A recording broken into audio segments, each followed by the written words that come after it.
Welcome to What the World Needs Now with hosts Tom Whisinnand and Josh Monroe. We hope that you're able to leave feeling encouraged and ready for another day of changing lives in the field of education as we speak with inspirational teachers from across the nation and world about what keeps their spark lit.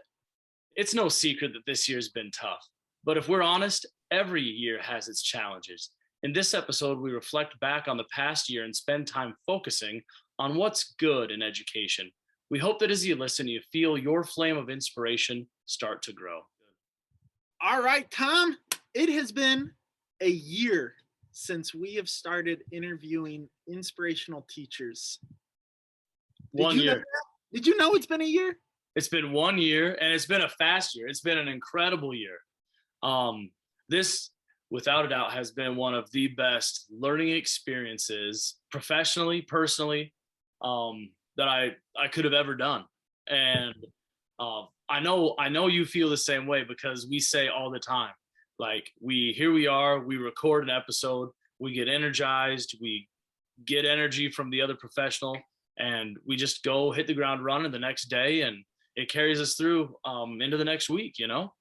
It is almost unbelievable how it does that, because when you think about teaching and how on you have to be, and we've talked about too, like modeling with your students how you truly feel and stuff, but it's really important that most of our days we're there with our best self for our kids. How draining that can be throughout a day and a week, to come on here after a full day of teaching, and once we get off, man, my heart, my bucket, totally full.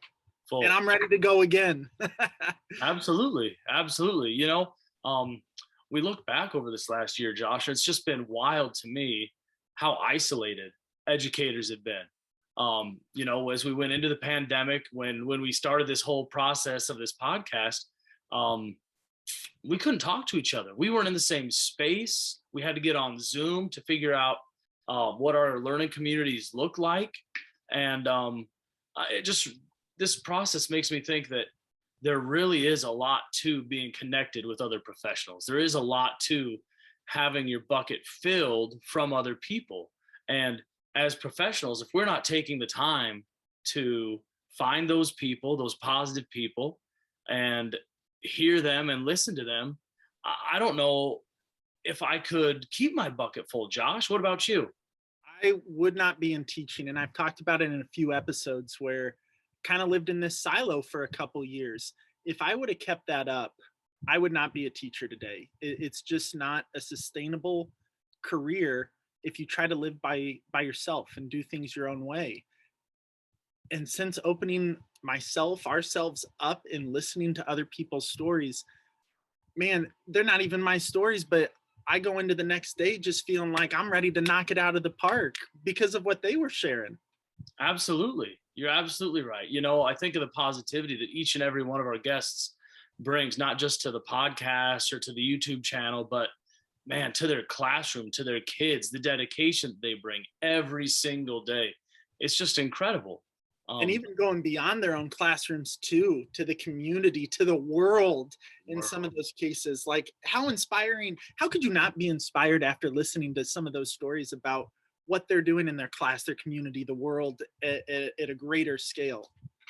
I think that's the name of the game. And when I started education 17 years ago, Josh, many years ago, never in a million years did I dream that we'd be living in a global society. Never in a million years did I dream that I could have a computer or an iPad or my phone and connect with students halfway around the world, literally. You know, we connected with our pen pals from India again just this last week, and they all had their cell phones and they welcomed us into their homes, and we sat there, and the fourth grade students were just gobsmacked by the fact that these students were 11 and a half hours ahead of us.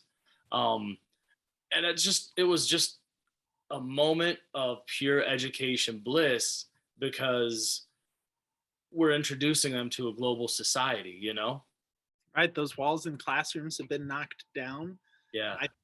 I think when people share stories like that, we get the sense that I can do this too. right? I can start doing some of these great, amazing, inspiring things that other people are doing by just reaching out. Like that's really all you and me do with other teachers, right? We just send them an email. Hey, you want to come tell us what you're doing that's amazing in education? Yeah. And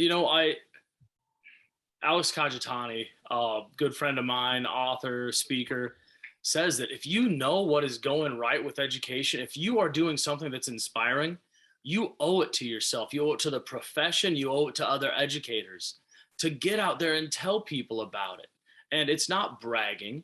I think in today's world, Josh, man, educators need inspiration. Jacob Chastain just tweeted out the other day, you know, how badly educators need to figure out what's good, what's right in education. Yeah, 100%. I struggled with that a little bit when I started doing TikTok and some of those videos went big. I sat there and I thought like, man, this isn't just a me thing. There's so many teachers out there doing that, but that what you're saying is exactly what we need. We need everybody to share all those great things that we're doing, right?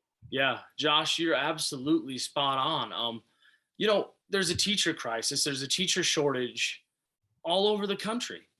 And to be honest with you, I don't blame people who say, education, nope, not for me.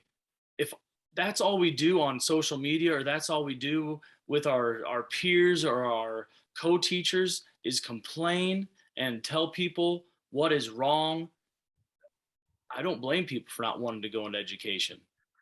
Right. You know? I don't understand like how we can constantly have this conversation of people aren't going into teaching where we've got all these shortages, and then boom, you get on Twitter, you get on TikTok, Instagram, and it's people complaining about here's what's so hard about teaching, here's why I don't like this or that. And you sit there and you're like, man, we're sending the wrong message right now. If we're going to say that we're in this huge crisis in education, we can't keep talking like this. No, you're absolutely right. So Josh, you and I talked a little bit earlier, and I'm super pumped, super excited about this. I think that educators need to start sharing what's good in education. And so Josh and I, we want to challenge everybody out there. Take a picture, send a text, tell us what is good in education. Post it on Twitter, Instagram, whatever, but use the hashtag what's good in education. And let's try to start a little something. What's good in education, spread that positivity. And I'm not saying we ignore the negatives, believe me. And education is tough. There's a lot of negatives, but let's shine some light and bring the good to the forefront, Absolutely. I love that 100%. And you know what? I think we start that tomorrow morning, you and me, man. We put that out on our platforms, and start getting people involved in that. Yeah. What's good in education? I can't wait. So then this episode will air after we've already started it on social media. So how about for those people that start listening on and they hear about the challenge on the podcast or on YouTube, let's share some of our stuff with them, Tom. Yeah. I don't know if you've got any good stories, any funny stories, some things that you're like, this is what's working well. But I'll share one with you. I got a couple, but I'm going to start off with this button that I have in my classroom. It's called the dance party button. And if you press it, this little robot comes on and 30-second dance party. And then it's just music for 30 seconds. And I got it as a gift when I went to meet up with some people.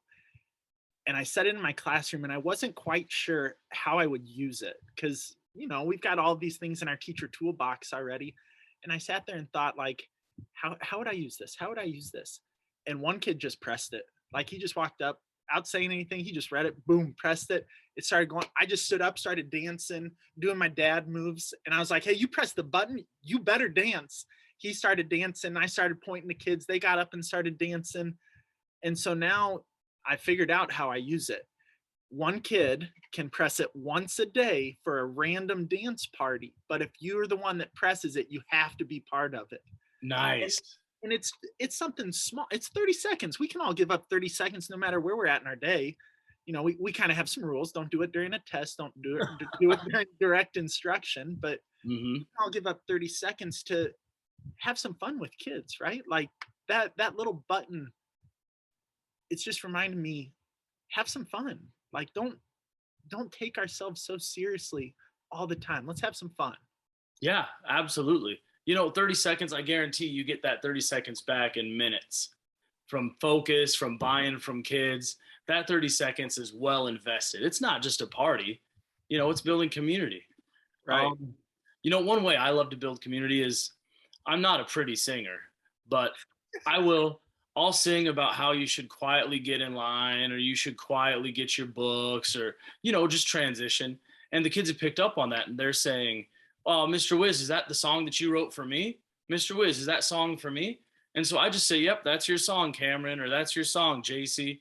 And kids love to just have that interaction of maybe 10 seconds, 15 seconds during a transition, you know, and it brings a little brevity and lightens the atmosphere.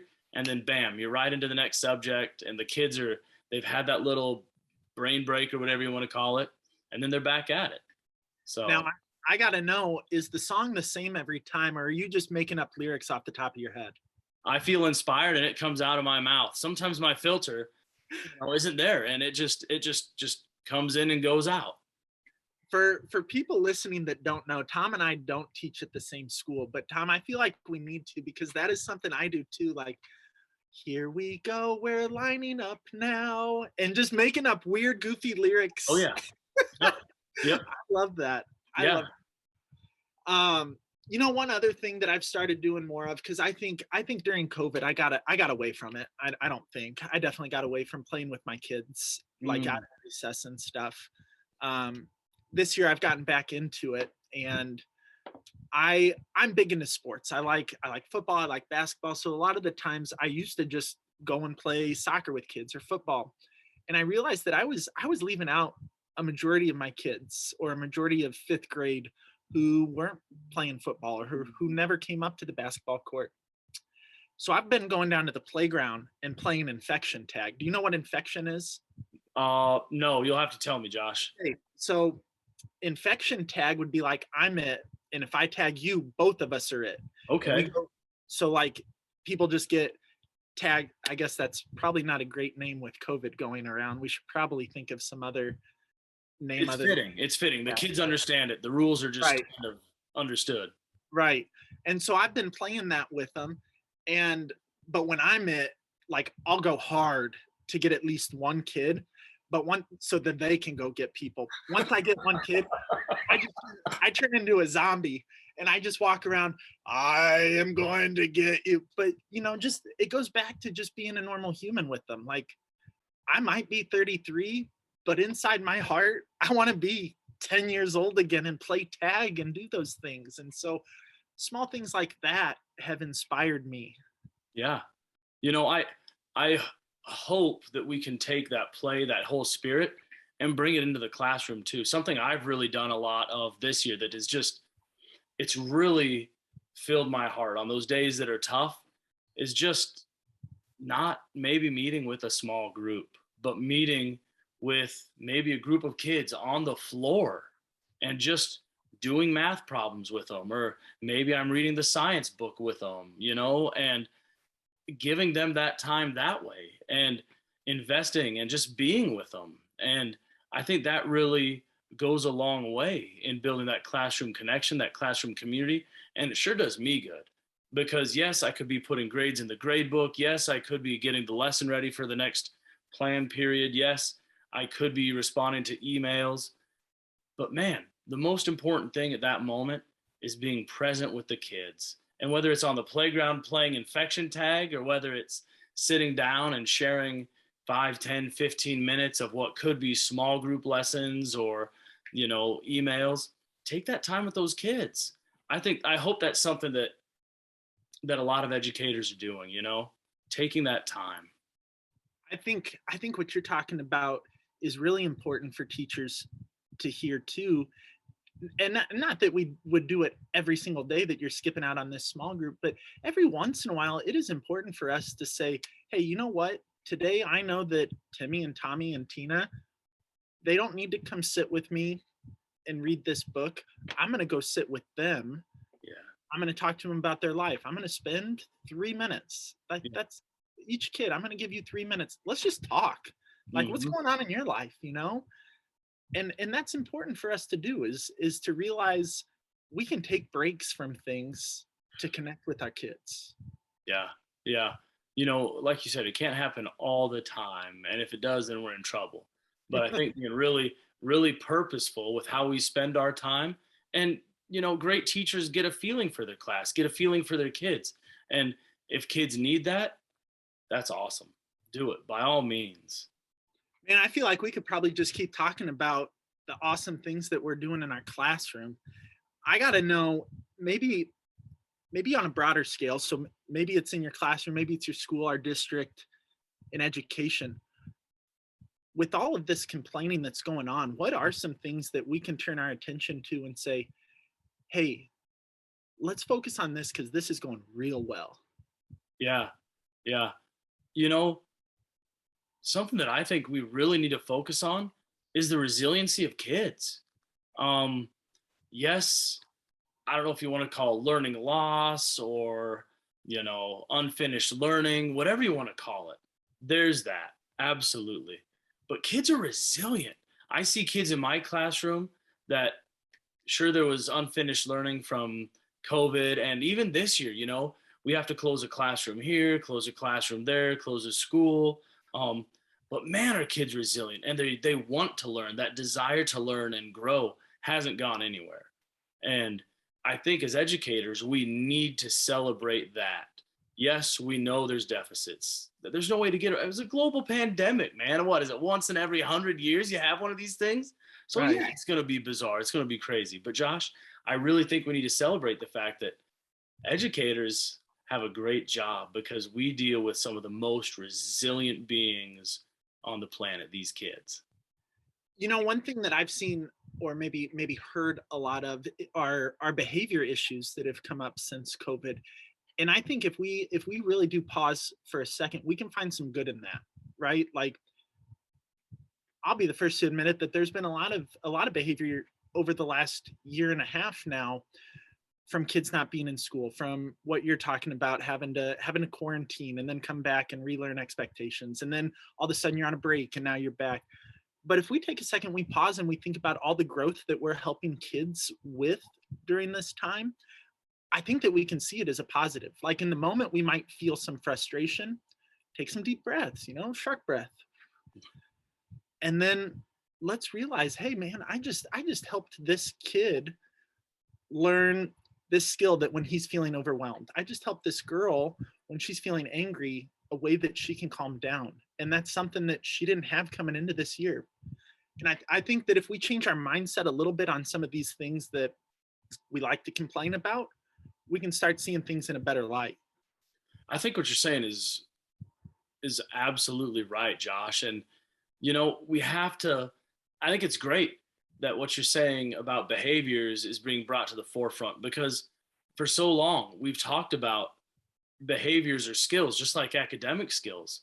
And here we are with this grand opportunity to really embrace that. Man, managing emotions, that's a huge skill. What are some of the strategies that we can give to children to help them after, you know, they have the episode where they haven't done that? You know, what are some strategies we can give them to help with their anxiety, to calm them down? And I think if we really pieced out the behaviors and found those missing skills, I think the world of education would do well to really piece those out, you know? I agree. Another thing that I think is going well in education, that we talked about a little bit before we started recording, are the test and assessment pieces. We talked about how we've been doing this podcast now for a year. We've interviewed nearly 40 people. Yeah.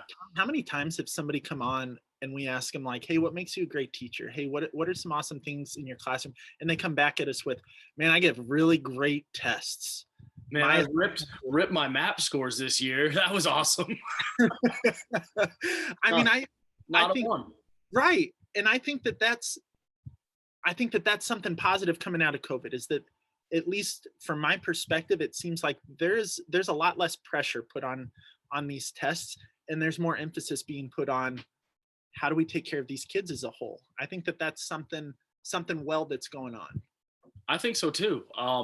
I know for a fact that a lot of the guests have said, man, relationships first, relationships, intrinsic motivation, get these kids to enjoy learning, to enjoy the process, enjoy being at school, right?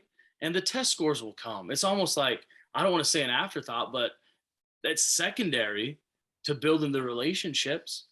And the COVID this whole year has been about, caring for families, caring for kids, caring for other teachers, yeah, it's definitely going right. I know I talked about it on another episode that we did, and I can't remember if it was the last one or a couple, but in the book Help for Billy, they do this great analogy of a window and the stressors that cause kids' windows to close. And the gap that's left open is their ability to take in information and content.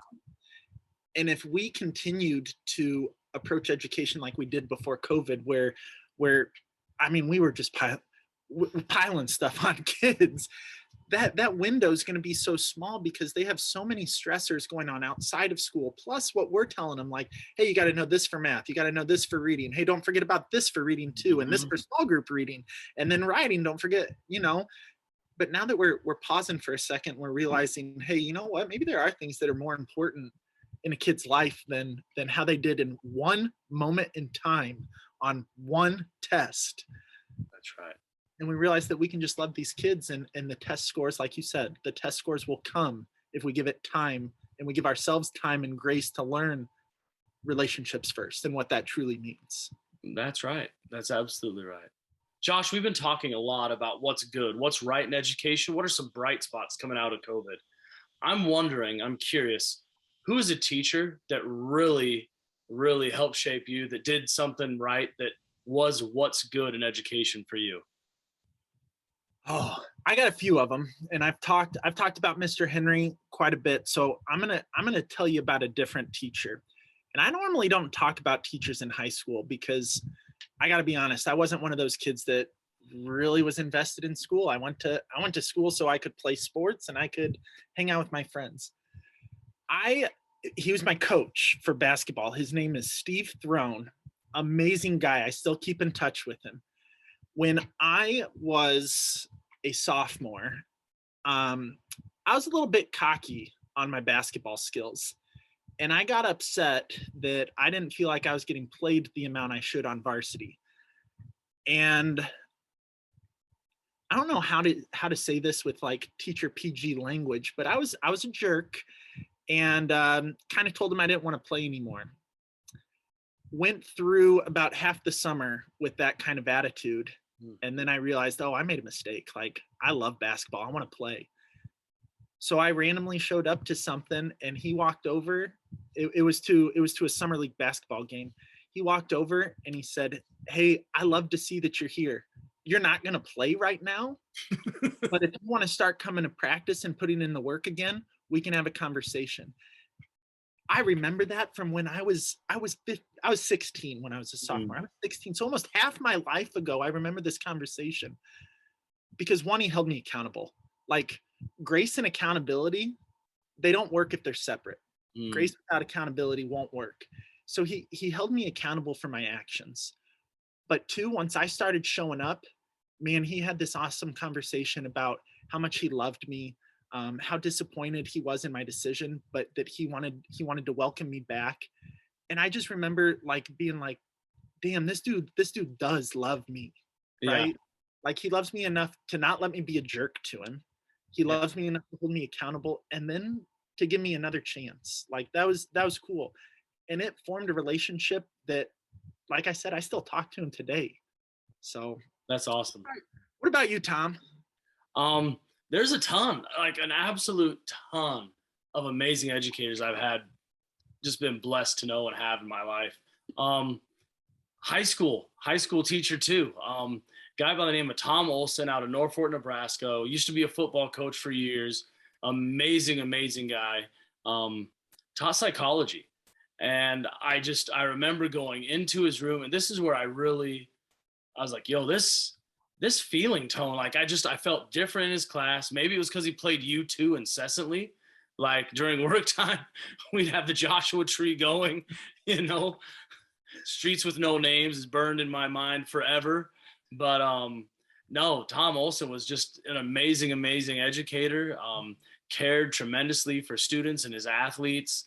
And just that's the first time where I was really like, this guy has it. This guy has something different than some other teachers. And it just really made a huge impression on me. I need to share another one too, though, if I can, because this other one is in college. And guy by the name of Dr. Dennis Lichty from Wayne State College here in Nebraska was just an absolute amazing person in my life too.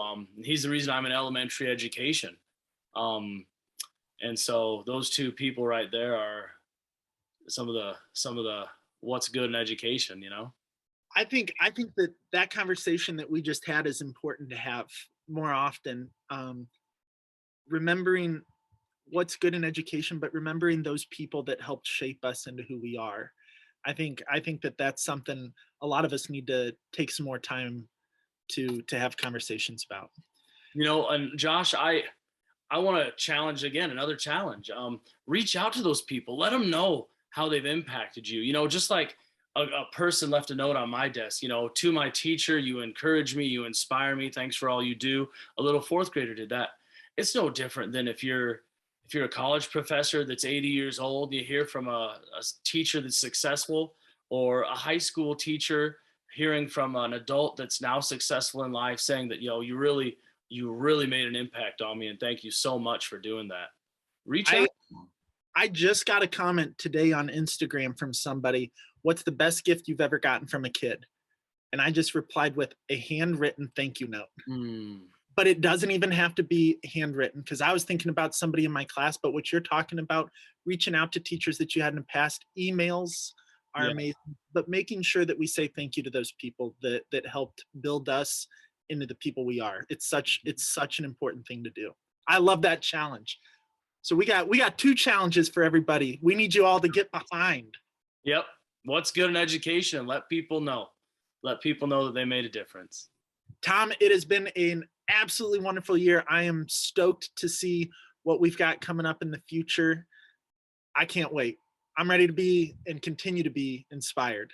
Josh, thank you so much for being a partner in this and inviting all of our friends to share on YouTube and podcasts. And it's just been a riot. It's been a riot. So thank you to all of our fans and followers and subscribers. And if you want to, pass this on. What the world needs now. Let's keep growing, keep telling people what's good in education. Ladies and gentlemen, that's our show. Thanks for tuning in this week. We're so thankful and appreciative that you took your time to listen as we reflected on our year and what's good in education. Hopefully you're ready for another week of changing lives, and hopefully what the world needs now is helping you to sustain your inspiration as we journey through this school year together. If it is, go ahead and hit that subscribe button. It helps us to continue to get out inspirational stories from educators. We hope that as you head out, you remember the biggest factor that plays into student success is you. Your love, your passion, your empathy, your dedication. It's exactly what the world needs now. Thank you for everything you do. Have a good one.